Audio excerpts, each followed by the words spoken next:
এখনকার অনুষ্ঠান একযোগে প্রচারিত হচ্ছে আকাশবাণীর FM উজ্জয়ন্ত, আকাশবাণী কৈলাসহর, আকাশবাণী বিলোনিয়া এবং ত্রিপুরায় আকাশবাণীর সমস্ত রিলে কেন্দ্র থেকে। বন্ধ ছিল পড়াশোনা, কেননা এসেছিল করোনা। বাজে কথা কইও না, মোবাইলে রেডিওটা খোলো না। রেডিওতে চলছে ক্লাস, হচ্ছে বেগে পড়াশোনা। দূরের থেকে প্রশ্ন ভাই, ঘরে থেকে উত্তর পাই। কাছে পিঠে কেউ নাই, করোনার ভয় নাই। রেডিওতে হচ্ছে ক্লাস, চলছে বেগে পড়াশোনা। মোবাইলে রেডিওতে 101.6 ধরনা।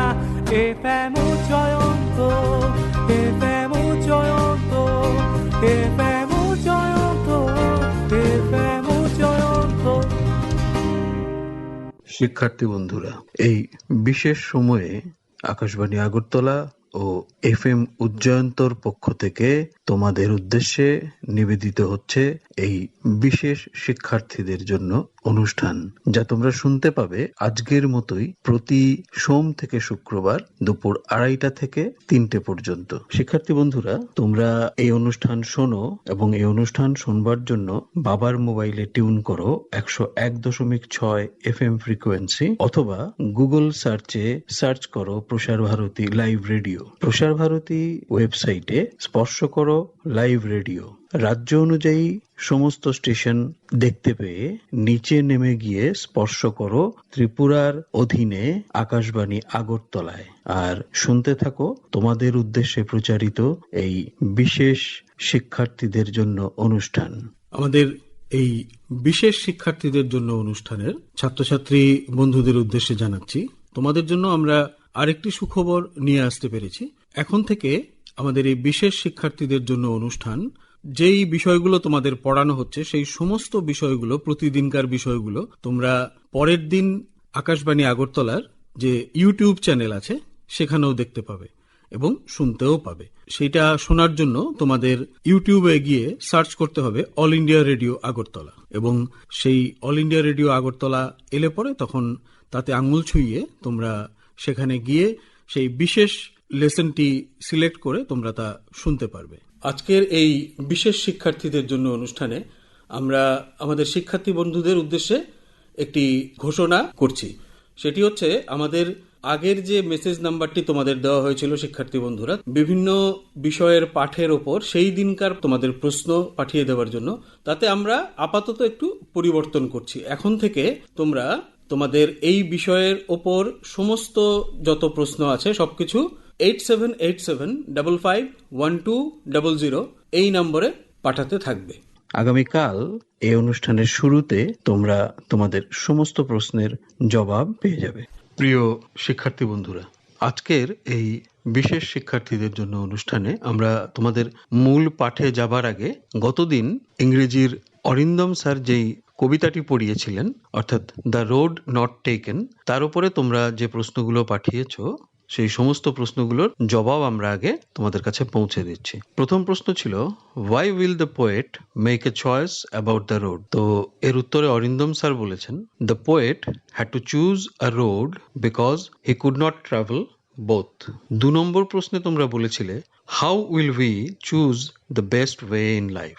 এর উত্তরে অরিন্দম স্যার খুব সুন্দর উত্তর দিয়েছেন, we have to put our sense of reason in action and practicality in consideration to choose the best way of life. There must not be any repentance or ল্যামেন্টেশনস।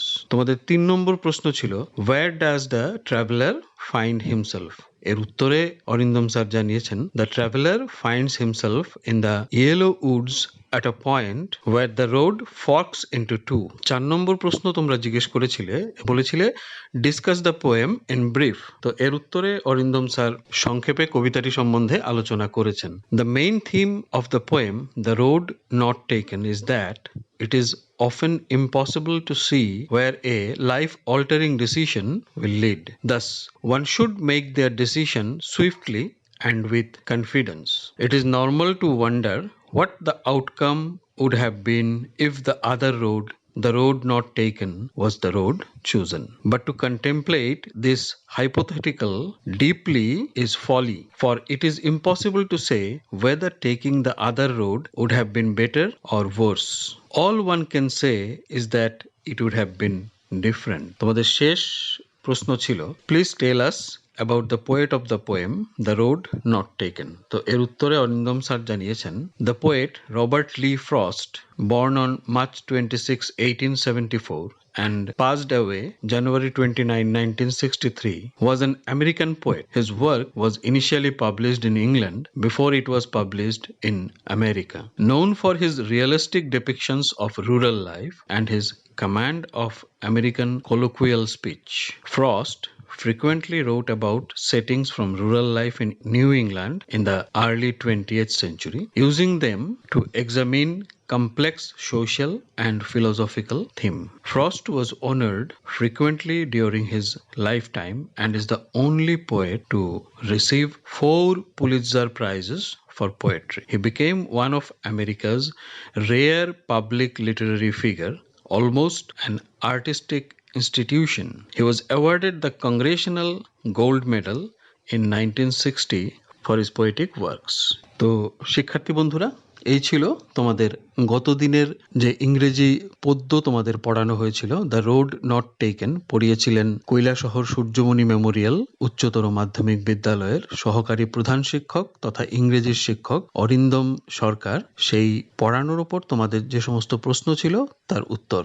এবারে আমরা চলে যাব আমাদের আজকের পাঠের মূল বিষয়ে। ধন্যবাদ, শুনতে থাকো। আর এই পাঠ শোনার পরে তোমাদের আজকের পাঠের উপরে যে সমস্ত প্রশ্ন মনে জাগবে তা মেসেজ আকারে লিখে পাঠিয়ে দাও 8787551200 এই নম্বরে। শিক্ষার্থী বন্ধুরা, তোমাদের আজকের এই বিশেষ শিক্ষার্থীদের জন্য অনুষ্ঠানের পাঠের বিষয় ইংরেজি গ্রামার। নবম শ্রেণীর গ্রামারের প্রথম অধ্যায় টেন্স নিয়ে তোমাদের পড়াচ্ছেন ঊনকোটি কৈলাসহরের রামকমল উচ্চতর মাধ্যমিক বিদ্যালয়ের ইংরেজির শিক্ষিকা পাঞ্চালী ভট্টাচার্য। তো তোমাদের প্রতি অনুরোধ রইল, পাঞ্চালী ম্যামের পড়ানো তোমরা শোনো মনোযোগ দিয়ে এবং তোমাদের প্রশ্ন পাঠিয়ে দাও আমাদের নম্বরে। ধন্যবাদ। প্রিয় ছাত্রছাত্রীরা, আকাশবাণী আগরতলার শিক্ষামূলক অনুষ্ঠান শিক্ষার্থীদের জন্য তোমাদের স্বাগত জানাই। আমাদের আজকের আলোচনার বিষয় নবম শ্রেণীর ইংলিশ গ্রামার। তোমাদের প্রথম টপিকটাই আছে টেন্সেস, তাই আজকে আমরা টেন্স নিয়েই আলোচনা করব। তোমাদের গ্রামারের সিলেবাসে টোটাল 12 মার্কস থাকে। প্রথমে থাকে 4 মার্কসের গ্যাপ ফিলিং, পরে থাকে 4 মার্কসের এডিটিং এবং সবার শেষে থাকে 4 মার্কসের ট্রান্সফরমেশন অফ সেন্টেন্সেস অথবা রিঅর্ডারিং অফ সেন্টেন্সেস। এই টোটাল গ্রামার এরিয়া কভার করতে গেলে তোমাদের গ্রামারের যে কোর এরিয়ার সিলেবাসটা আছে সেটা খুব ভালোভাবে পড়ে রাখা উচিত। তাই আজকে যে আমরা টেন্স এবং তার ক্লাসিফিকেশনস নিয়ে ডিটেলসে আলোচনা করব সেটা মন দিয়ে শোনো। এবার আমরা ছোট ক্লাস থেকেই পড়ে এসেছি টেন্স, তা কম বেশি সবাই জানি আমরা টেন্স কি। টেন্স হলো যে কোনো সেন্টেন্সে টাইম এবং অ্যাকশনের মধ্যে যে সম্পর্ক তাই প্রকাশিত হয় সেন্টেন্সের ভার্বের মাধ্যমে, আর একেই আমরা বলে থাকি টেন্স। অর্থাৎ tense gives us the time when the action is done. অ্যাকশনটা কখন হয়েছে সেই টাইমটা আমাদের বলে দেয় টেন্স। এবার এই টাইমটাকে বা সময়টাকে আমরা বোঝার সুবিধার জন্য প্রধানত 3 ভাগে ভাগ করে থাকি। একটা হলো এখন বা বর্তমান, যেটাকে আমরা বলি প্রেজেন্ট টেন্স, যেটা আগে হয়ে গেছে সেটাকে আমরা বলছি পাস্ট টেন্স, এবং যেটা এখনো যে সময়টা আসেনি তাকে আমরা বলছি ফিউচার টেন্স। এবার যেহেতু ভার্বের রূপ পরিবর্তনের মাধ্যমেই টেন্স প্রকাশিত হয়, তাই আমরা ভার্বের বিভিন্ন রূপ সম্পর্কে সংক্ষেপে একটু আলোচনা করে নেব। ভার্ব বললেই প্রথমে মনে আসে অক্সিলিয়ারি ভার্বের কথা, এবং এখানে আমাদের বি ভার্ব সম্পর্কে একটু আলোচনা করা খুব দরকার। তাই আমি বি ভার্বের 3টা টেন্স অনুযায়ী বিভিন্ন ফর্ম নিয়ে খুব সংক্ষেপে একটু বলছি। বি ভার্বের প্রেজেন্ট ফর্মে 3টা রূপ রয়েছে, am, is, are. First person singular অর্থাৎ আই এর সাথে আমরা সবসময় প্রেজেন্ট টেন্সে এম বসাই এবং প্লোরাল উইর ক্ষেত্রে বসাই আর। সেকেন্ড পার্সন ইউ সিঙ্গুলার বা প্লুরাল যাই হোক না কেন আমরা সেখানে আর বসাই, এবং থার্ড পার্সনে যদি সিঙ্গুলার থাকে অর্থাৎ হি, শি, ইট, দিস, এই ক্ষেত্রে আমরা সবসময় ইজ বসাই এবং প্লুরালে বসাই আমরা আর। পাস্ট ফর্মে বি ভার্বের দুইটা রূপ, ওয়াজ, ওয়ের। ফার্স্ট পার্সন আই এবং থার্ড পার্সন হি, শি, তার সাথে আমরা বসাই ওয়াজ। কিন্তু যদি সেটা প্লুরাল ফর্ম হয় এবং ইউর সিঙ্গুলার ফর্মও হয় তবে পাস্ট টেন্সে কিন্তু তার সাথে বসবে ওয়ের। আর ফিউচার টেন্সেও দুইটা রূপ, শ্যাল, উইল। এক্ষেত্রে শুধু ফার্স্ট পার্সন অর্থাৎ আই এবং উই এই দুই ক্ষেত্রে আমরা বসাই শ্যাল, এবং সেকেন্ড থার্ড পার্সন সিঙ্গুলার হোক বা প্লুরাল সেখানে আমরা বসাই উইল। এবার আসি আমরা প্রিন্সিপাল ভার্বের ক্ষেত্রে। প্রিন্সিপাল ভার্ব যেমন write, read, give, build, sleep, eat, এই ভার্বগুলিকে আমরা বলি প্রিন্সিপাল ভার্ব। এবং আমি যে ফর্মগুলি এখন বললাম ভার্বের সেটাই আমরা প্রেজেন্ট ফর্মে ব্যবহার করে থাকি, এবং কিছু কিছু ফিউচারের টেন্সের ক্ষেত্রেও আমরা এই ভার্ব ফর্মগুলি ইউজ করি। তাছাড়া প্রত্যেকটা প্রিন্সিপাল ভার্বেরই একটা পাস্ট ফর্ম থাকে, যেমন রাইট ভার্বের পাস্ট ফর্ম রোট, ইট ভার্বের পাস্ট ফর্ম এইট, গিভ ভার্বের পাস্ট ফর্ম গেভ, ওয়াক ভার্বের পাস্ট ফর্ম ওয়াকড। এবারে আসি ভার্বের আরো দুইটা রূপ প্রিন্সিপাল ভার্বের, সেটা হলো প্রেজেন্ট পার্টিসিপল এবং পাস্ট পার্টিসিপল। প্রেজেন্ট পার্টিসিপলে প্রতিটা ভার্বের সাথে আইএনজি যুক্ত হয়। Walking, reading, writing, eating, giving, সেটা হলো তার প্রেজেন্ট পার্টিসিপল। এবং পাস্ট পার্টিসিপল হলো রিটেন, রেড, বিল্ড, গিভেন, এই ফর্মগুলিকে আমরা বলছি পাস্ট পার্টিসিপল ফর্ম। এবারে পাস্ট, প্রেজেন্ট, ফিউচার এই প্রত্যেকটা টেন্সেরই কিন্তু আবার 4টি করে ভাগ হয়, অর্থাৎ টোটাল ভাগ হলো 12টা। টেন্স আছে টোটালি 12 রকমের। কিন্তু ক্লাসটা যেহেতু খুবই কম সময়ের তাই আমি একটু সংক্ষেপে আলোচনাটা করব। এই তিনটারই কমন যে ক্লাসিফিকেশন সেটা হলো ইনডিফিনিট বা simple tense, continuous tense, perfect tense এবং পারফেক্ট কন্টিনিউয়াস টেন্স। আমরা আজকে প্রেজেন্ট ইনডিফিনিট, পাস্ট ইনডিফিনিট এবং ফিউচার ইনডিফিনিটকে পাশাপাশি আলোচনা করব। আবার কন্টিনিউয়াস এর ক্ষেত্রে একই রকম ভাবে আলোচনা করব। তো প্রথমেই আসি আমরা ইনডিফিনিট টেন্সে। ইনডিফিনিটটা নাম শুনলেই বোঝা যায় যেখানে ডেফিনিটলি কোনো টাইমের মেনশন থাকে না। তাহলে প্রথমে আসি প্রেজেন্ট ইনডিফিনিট। প্রেজেন্ট ইনডিফিনিট টেন্সটা কখন কখন ব্যবহৃত হয় তুমি ইচ্ছে করলে লিখেও রাখতে পারো। প্রথমেই কোনো ফ্যাক্ট, কোনো একটা কাজ ঘটেছে, হচ্ছে, সেটা বোঝাতে আমরা প্রেজেন্ট ইনডিফিনিট টেন্স ব্যবহার করি। যেমন আই গো টু স্কুল, এটা একটা ফ্যাক্ট, এটা আমরা প্রেজেন্ট ইনডিফিনিট টেন্স ব্যবহার করতে পারি। তাছাড়া কোনো হ্যাবিট বোঝাতে, অভ্যাস বা অভ্যাস বোঝাতে আমরা প্রেজেন্ট ইনডিফিনিট টেন্স ব্যবহার করি। For example, I walk in the morning, I do exercise every morning, I go to school every day, এগুলি আমার হ্যাবিট বোঝাচ্ছে, তো এখানে আমরা ইনডিফিনিট টেন্স ব্যবহার করি। তাছাড়াও কোনো জেনারেল ট্রুথ বা ইউনিভার্সাল ট্রুথ বলতে গেলেও কিন্তু আমরা প্রেজেন্ট ইনডিফিনিট টেন্সটাই ব্যবহার করি। For example, the earth moves round the sun, এটা সবসময়ের জন্য সত্য, এখানে প্রেজেন্ট ইনডিফিনিট টেন্সই আমরা ব্যবহার করব। অথবা 2 and 2 makes 4, এটা জেনারেল ট্রুথ, এখানে আমরা প্রেজেন্ট ইনডিফিনিট টেন্স ব্যবহার করব। এছাড়াও যদি আমরা কোনো ঐতিহাসিক বিবরণ দিতে যাই, প্রাণবন্তভাবে কোনো ঐতিহাসিক ঘটনাকে নারেট করতে যাই, তখনও কিন্তু আমরা এক্সাইটমেন্টে প্রেজেন্ট ইনডিফিনিট টেন্স ব্যবহার করি। যেমন Sirajuddaula fights bravely in the battle of Plassey, পলাশির যুদ্ধে সিরাজউদ্দৌলা কিভাবে সাহসিকতার সঙ্গে ফাইট করেছিলেন তার ডেসক্রিপশন হচ্ছে। তাহলে এক্ষেত্রে ঐতিহাসিক ঘটনা হলেও প্রেজেন্ট ইনডিফিনিট টেন্স আমরা ব্যবহার করি। এবারে আমরা যদি অন্যের উক্তি বা উদ্ধৃতি ডিরেক্টলি বলতে চাই, কোটেশনে বলতে চাই, তখনও কিন্তু আমরা প্রেজেন্ট ইনডিফিনিট টেন্স ব্যবহার করি। একটা এক্সাম্পল দিই, যেমন এরিস্টটল বলেছেন, Aristotle says the roots of education is bitter but the fruit is sweet. Aristotle বলছেন যে এডুকেশন বা শিক্ষার শেকড়টা তেতো হলেও তার ফল কিন্তু মিষ্টি। তো এটা এরিস্টটল বলেছিলেন, অনেক অনেক বছর আগে বলেছিলেন, তবু আমরা এখানে প্রেজেন্ট ইনডিফিনিট টেন্স ইউজ করছি। এবারে আসি পাস্ট সিম্পলের ক্ষেত্রে। পাস্ট সিম্পলেও প্রেজেন্ট সিম্পলের মতোই কোনো অতীতের হ্যাবিট বা ফ্যাক্ট বলতে গেলে আমরা পাস্ট সিম্পল টেন্স ইউজ করি। যেমন পাস্টের যদি আমি কোনো হ্যাবিটের এক্সাম্পল দিতে পারি যে in my childhood every morning I woke up 6 o'clock। অথবা কোনো ফ্যাক্টের এক্সাম্পল দিতে গেলে দেখো I visited the Taj Mahal in 2012। এগুলো অতীতে ঘটেছিল, একটা আমার হ্যাবিট, একটা আমার ফ্যাক্ট। এই ক্ষেত্রে আমি পাস্ট ইনডিফিনিট টেন্স ব্যবহার করছি। এবারে আসি ফিউচার ইনডিফিনিট টেন্সে। ফিউচারে কোনো ঘটনা ঘটবে এরকম কিছু বোঝাতে গেলে আমরা ফিউচার ইনডিফিনিট টেন্স ব্যবহার করি। যেমন I shall go to school tomorrow, সেটা ফিউচার ইনডিফিনিট টেন্স। এবার আমি তিনটা টেন্সেরই যদি পাস্ট প্রেজেন্ট ফিউচার তিনটারই সিম্পল বা ইনডিফিনিট টেন্সের এক্সাম্পল তোমাদের পাশাপাশি দিলে পার্থক্যটা হয়তো আরো ভালোভাবে তোমরা বুঝতে পারবে। প্রেজেন্ট ইনডিফিনিট টেন্স দেখো I go to school everyday, আমি এখন প্রতিদিন স্কুলে যাই। এবারে এটা যদি পাস্ট ইনডিফিনিট হয় কি হবে? I went to school.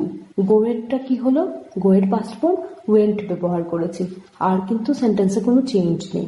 আবার আমি যদি বলি I shall go to school tomorrow, আমি কাল স্কুলে যাব, তাহলে এখানে গোয়ের আগে শ্যাল বসেছে। এইভাবে জাস্ট ভার্বের রূপ পরিবর্তন করে আমরা টেন্স বোঝাতে পারি বা অ্যাকশন অফ টাইমটা বোঝাতে পারি।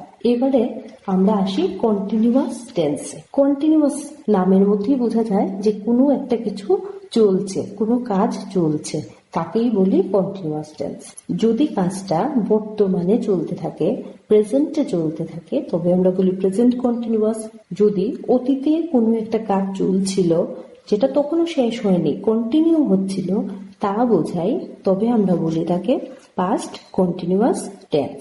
এবং যদি ভবিষ্যতে কোনো একটা কাজ ঘটতে থাকবে বোঝাই, তখন আমরা ইউজ করি future continuous tense. For example I am listening to Akashvani Agartala now, present continuous tense. আমি এখন আকাশবাণী আগরতলা শুনছি, তাহলে এটা হলো এখন শুনছি প্রেজেন্ট কন্টিনিউয়াস। এখন আমি যদি বলি I was listening to Akashvani Agartala yesterday, গতকাল আমি আকাশবাণী আগরতলা শুনছিলাম, তাহলে এটা গতকাল একটা নির্দিষ্ট সময় ধরে কাজটা চলছিল, তবে এটা পাস্ট কন্টিনিউয়াস। এবারে আমি যদি বলি I shall be listening to Akashvani Agartala tomorrow, আগামীকাল আমি এই সময়ে আকাশবাণী আগরতলার প্রোগ্রামটা শুনতে থাকবো, তাহলে এখানে আমি ইউজ করছি ফিউচার কন্টিনিউয়াস টেন্স। এখানে দেখো শুধু অক্সিলিয়ারি ভার্বের মধ্যে চেঞ্জ এসছে। I am listening present, I was listening past এবং I shall be listening future. তাহলে এইভাবে ভার্বের রূপ পরিবর্তনের মাধ্যমেই আমরা টেন্সকে প্রকাশ করে থাকি। এইবারে প্রেজেন্ট কন্টিনিউয়াসের ক্ষেত্রে আরেকটা কথা বলে রাখি, অনেক সময় আমরা একেবারে ইমিডিয়েট ফিউচারের কথা যদি বলতে চাই, নিয়ার ফিউচারের কথা, তখন অনেক সময় ফিউচার টেন্স ইউজ না করে আমরা কন্টিনিউয়াস টেন্স ব্যবহার করে থাকি। যেমন I am going to Agartala tomorrow, কাল আমি আগরতলা যাচ্ছি। আগরতলা কিন্তু আমি কাল যাচ্ছি, সেটা যাব ও বলাই ঠিক হতো, কিন্তু আমি যদি এটা প্রেজেন্ট কন্টিনিউয়াসে বলি I am going to Agartala tomorrow, সেখানেও কিন্তু কোনো ভুল নেই। এখানেও আমরা মাঝে মাঝে প্রেজেন্ট কন্টিনিউয়াস টেন্স ব্যবহার করে থাকি। এইবারে আসছি আমরা প্রেজেন্ট পারফেক্ট টেন্সে। প্রেজেন্ট পারফেক্ট প্রথমেই রিসেন্টলি যদি কোনো কাজ শেষ হয়েছে এমন বোঝাই, তবে আমরা প্রেজেন্ট পারফেক্ট টেন্স ব্যবহার করি। যেমন I have written a letter just now, এখন আমি একটা চিঠি লিখেছি, তাহলে চিঠি লেখার কাজটা এখন শেষ হয়েছে, তাই এখানে আমরা প্রেজেন্ট পারফেক্ট টেন্স ব্যবহার করি। এইবারে যদি আমরা কোনো পাস্ট সিচুয়েশন এবং প্রেজেন্ট সিচুয়েশনকে রিলেট করতে যাই, তখন আমরা কিন্তু প্রেজেন্ট পারফেক্ট টেন্স ব্যবহার করি। যেমন I have done my homework so now I am free, আমি আমার কাজটা কমপ্লিট করে ফেলেছি হোমওয়ার্কটা, তাই আমি এখন ফ্রি। তাহলে I have done my homework, যে কাজটা আগে করেছি সেখানে আমি ইউজ করছি পারফেক্ট টেন্স, এবং এখন আমি ফ্রি সেখানে হয়ে যাচ্ছে প্রেজেন্ট ইনডিফিনিট টেন্স। এবারে যদি এমন কোনো অ্যাকশন আমরা ডেসক্রাইব করতে যাই যেখানে টাইমের পয়েন্ট অফ টাইমের কোনো উল্লেখ নেই সেই ক্ষেত্রে কিন্তু আমরা আবার প্রেজেন্ট পারফেক্ট টেন্স ব্যবহার করি। For example, I have visited the Taj Mahal. আমি তাজমহল ভিজিট করেছি।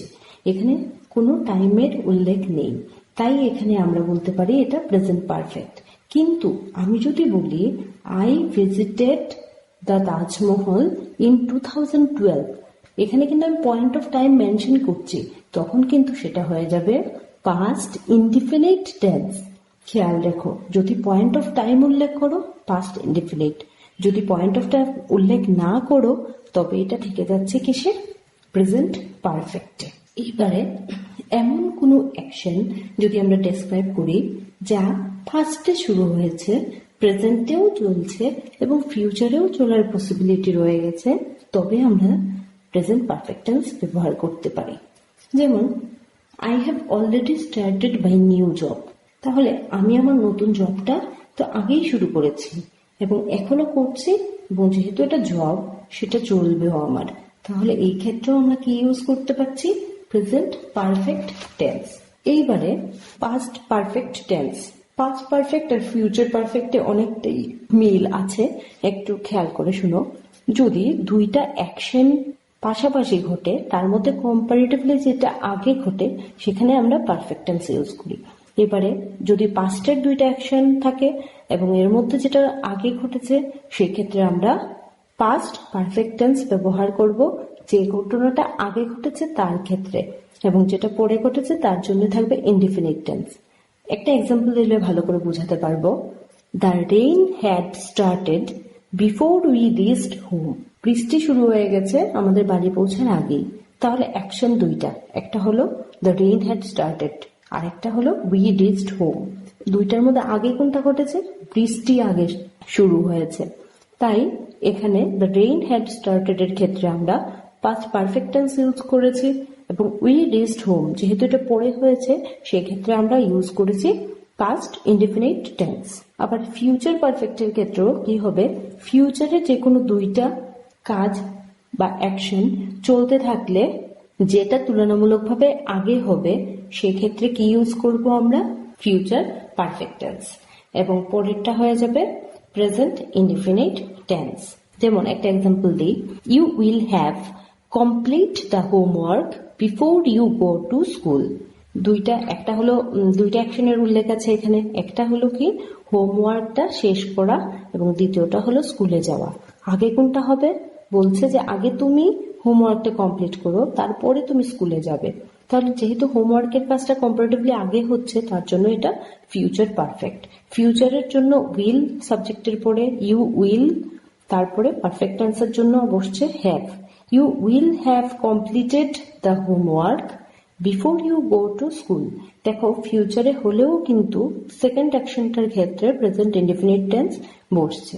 এবার ফিউচার পারফেক্টের আরেকটা ইউজ আছে, যেমন ফিউচারে কোনো একটা অ্যাকশন কোনো পয়েন্ট অফ টাইমে যদি কমপ্লিট হয় এরকম বোঝায়, তবে কিন্তু আমরা ফিউচার পারফেক্ট টেন্স ব্যবহার করতে পারি। যেমন ধরো, Tanuja will have reached home before dinner.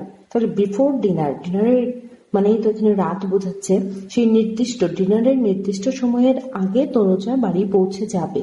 তাহলে যেহেতু পয়েন্ট অফ টাইমের আগে কমপ্লিট হবে এমন বোঝাচ্ছে, তার জন্য এখানে আমরা ফিউচার পারফেক্ট টেন্স ব্যবহার করি। আচ্ছা, এইবারে আসি পারফেক্ট কন্টিনিউয়াস টেন্সে। পারফেক্ট কন্টিনিউয়াস, আমরা এতক্ষণ পারফেক্ট টেন্স সম্পর্কেও একটু জেনেছি, আবার কন্টিনিউয়াস টেন্স সম্পর্কেও একটু ধারণা হয়েছে।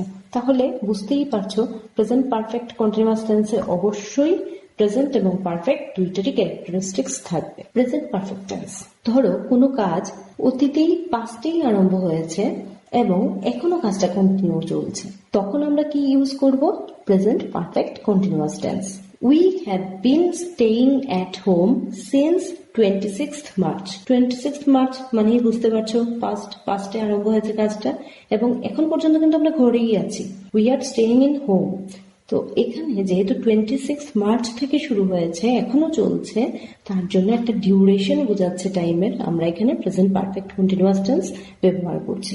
We have been staying, have been বসছে পারফেক্টের জন্য, কন্টিনিউয়াসের জন্য আমরা বসাচ্ছি স্টেইং, ভার্বের সাথে আইএনজি যুক্ত করেছি। তাহলে we have been staying at home since 26 March. অথবা আরেকটা এক্সাম্পল দিই, it has been raining for 2 hours. 2 ঘন্টা ধরে বৃষ্টি হচ্ছে। বৃষ্টি হওয়ার কাজটা কিন্তু 2 ঘন্টা আগে শুরু হয়েছে, তাহলে পারফেক্ট টেন্স, এবং এখনো চলছে, তাই এটা কন্টিনিউয়াস টেন্স। একসাথে আমরা তাকে বলছি পারফেক্ট কন্টিনিউয়াস টেন্স। এইবারে আসি আমরা পাস্ট পারফেক্ট কন্টিনিউয়াস টেন্সে। এবার কোনো অ্যাকশন যদি পাস্টে শুরু হয়ে পাস্টেই কন্টিনিউ হয় এবং কোনো একটা পয়েন্ট অফ টাইমে তা শেষও হয়ে যায়, এরকম ডেসক্রাইব করতে গেলে আমরা পাস্ট পারফেক্ট কন্টিনিউয়াস টেন্স ব্যবহার করি। দেখো এক্সাম্পলটা দিই, the students had been making a noise before the teacher কেম। সেই পয়েন্ট অফ টাইমের কথা বলছিলাম। সেই পয়েন্ট অফ টাইমটা কখন? যখন টিচার ক্লাসে এলেন। তার আগ পর্যন্ত স্টুডেন্টরা কি করছিল? Making noise.